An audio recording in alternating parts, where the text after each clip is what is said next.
Hey everybody, what's up? My name is Alyssa and today I'm going to be taking you through the top 10 real estate acronyms I'm using to study for my exam. So I've been using a couple of different resources to prepare for my exam, but these acronyms are mainly from Prep Agent, the ADHI YouTube videos by Karthik, and the Prep Agent study group on Facebook, which has been really awesome. People are sharing all kinds of questions and tips that they're using. And I'm also in LA, so I'm part of the California specific Prep Agent study group as well.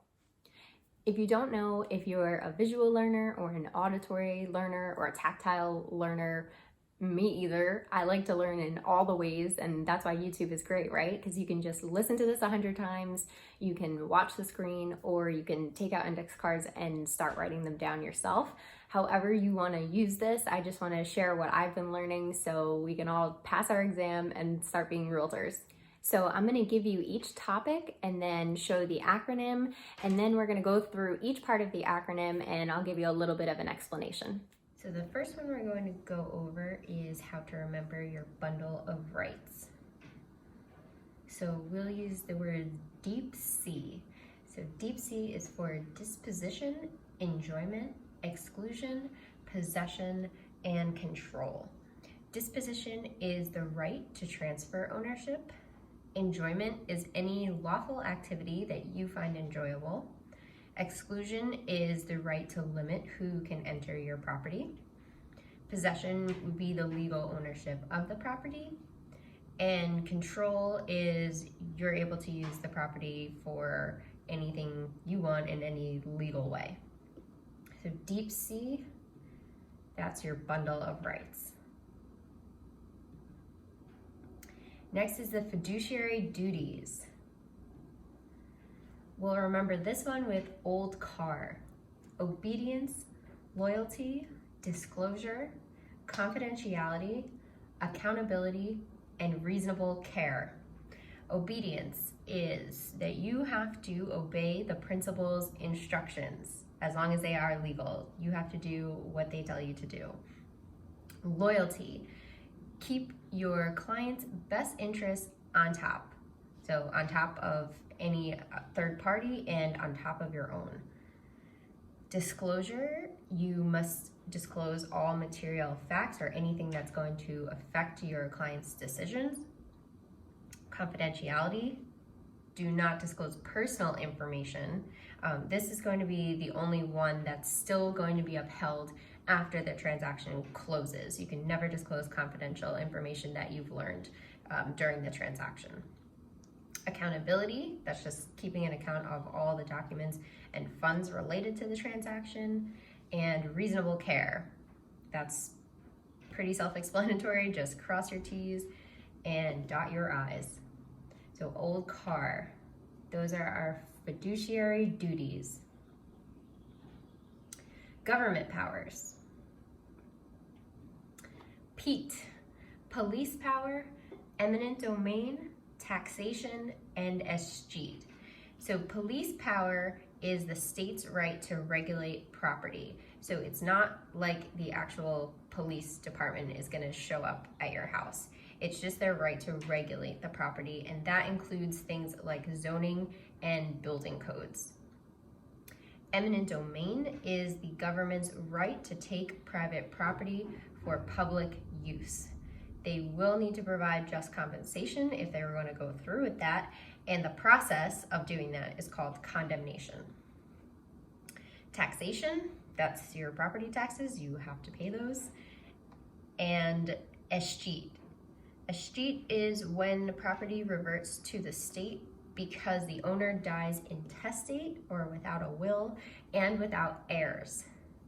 So PETE, those are our government powers. Elements of a valid contract. So this one I made up because I could not remember. So to have a valid contract, you need clock, capable parties, lawful object, offer and acceptance, and consideration. So capable parties. All parties involved in the contract have to be competent and legally capable, and they can't be a minor unless they've been emancipated, married, or they are or were in the military. Lawful object just means it has to be legal. You can't have a valid contract for something that's illegal. Offer and acceptance, this you might know as mutual agreement or meeting of the minds.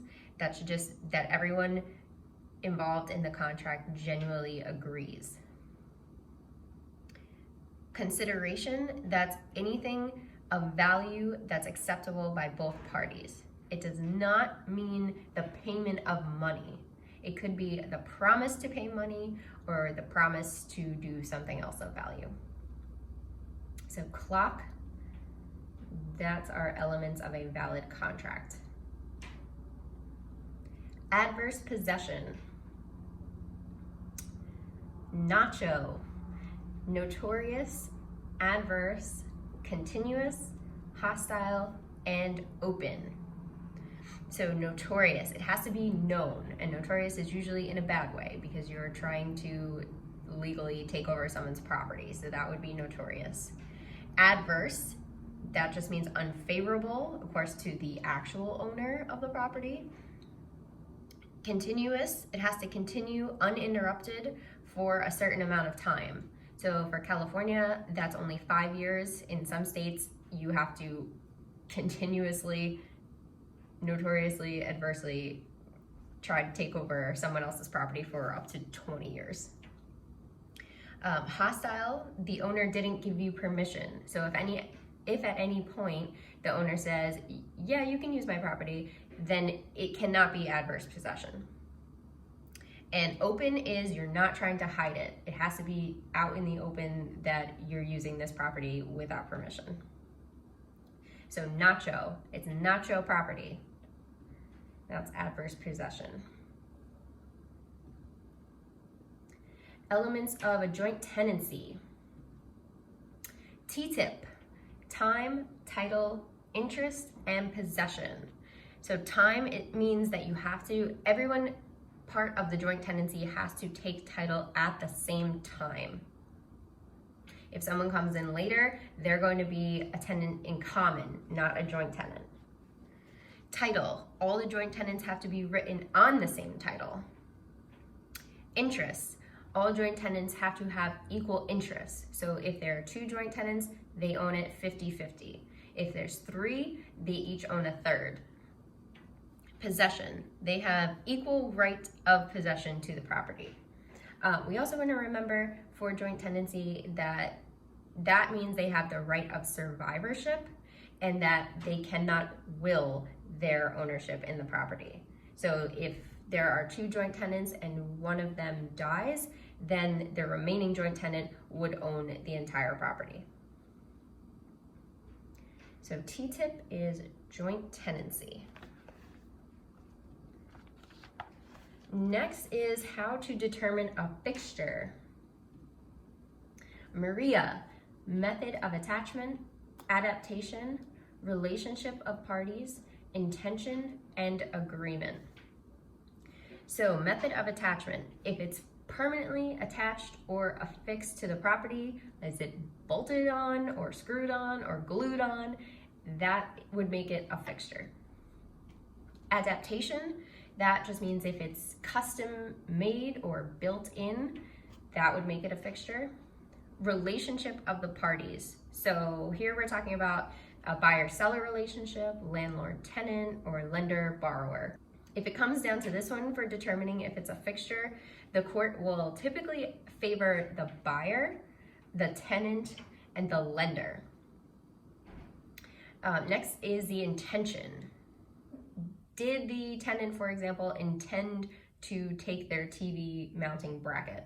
Well, before they attach that to the wall, if they wrote a letter to the landlord and said, I'm attaching this here, but I'm going to remove it later and take it with me, then obviously they don't intend it to be a fixture. And last is agreement. So what does it say in the contract? If a seller wants to take their chandelier, let's say, then you have to make sure it's excluded from the sale in the purchase agreement. So Maria, that is the test of whether or not something is a fixture. Elements of value. Stud. Some people know this as dust, but I think stud is cooler. So scarcity, transferability, utility, and demand. Scarcity would be the availability in the market. Transferability is how easy it would be to transfer the property and convey title. So are there any liens on it or other encumbrances that would affect marketability of the title? Utility, will it satisfy a need? Does someone want this property? And demand, is it in demand? Is there a lot of this kind of property or is there not a lot? That's going to affect the value. So all of these are elements of value. Next is for a net lease. This one I just made up to help myself, really. So if you have a net lease, typically that means you're paying a fixed rent plus expenses, and the expenses are usually TMI, taxes, maintenance, and insurance. So these are kind of keywords that if you see in a question, the tenant is responsible for rent plus maintenance, they probably have a net lease. Steering versus blockbusting. This one I saw in a study group, and it's to remember which one has to do with sellers and buyers. So you want to remember BS and SB. Blockbusting is for sellers, steering is for buyers. And just to go over the terms here, blockbusting is the illegal practice of telling people property values are declining because minorities are moving in there in order to get them to sell. So that's also known as panic peddling. So if you're blockbusting, you're trying to get people to sell. Steering is the illegal practice of showing buyers homes in only certain areas. So when you're steering buyers to look at homes in certain areas. So both of these are illegal and discriminatory, but the easiest way I found to remember is BSSB. So I hope that was helpful. I hope you learned something new, and if not, I hope that it was at least a good review for you. Please hit that like button and subscribe because I do plan on doing more exam prep videos in the future. You can find links to the resources I mentioned earlier in the description below, and I just want to say if your test is still far out, hang in there. It's a lot of information, but it will click eventually. And to all the people whose test is just around the corner, good luck, be confident, you know this, and you are ready. If you feel like you need to rewind that and say that out loud a couple of times, feel free, because that's what I'll be doing the whole week leading up to my exam. Be confident, you know this, you're ready.